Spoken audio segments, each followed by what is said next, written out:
with these with this genomic data and trying to predict genetic risks of disease, I believe your team has developed a smartphone app that's trying to make some of these predictions. So can you tell us a bit more about the app and sort of simply how does it work?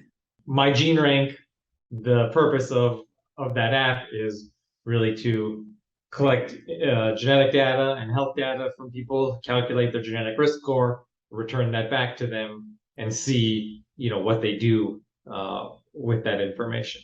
There's a problem with adherence to, if you have the risk factors for a heart attack, only like 30% of people that should be taking lipid-lowering therapy actually do take lipid-lowering therapy. So there's this big gap there. So we think genetic information, this genetic risk information, could be one way to bridge that gap. So we essentially offer this app. Anyone who wants can download it. They connect their 23andMe data, answer a couple of survey questions, and then they get their genetic risk score back, their coronary artery disease genetic risk score, on its own in sort of a percentile rank view. Where do you rank relative to people similar to you in terms of genetic ancestry? So the general idea behind it is not really to tell people what to do about their risk.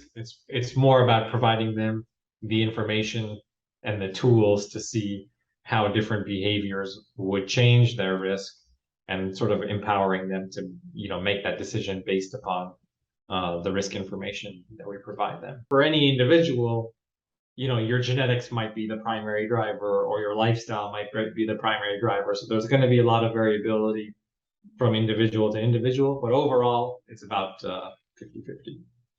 Something that I wanted to get your take on. So it seems like some people with certain blood lipid profiles that put them at risk for cardiovascular disease may also have increased risk for neurodegenerative disease, I've heard, like Alzheimer's. So could your app potentially predict that kind of risk as well? And are there other areas of study like that which are currently of interest?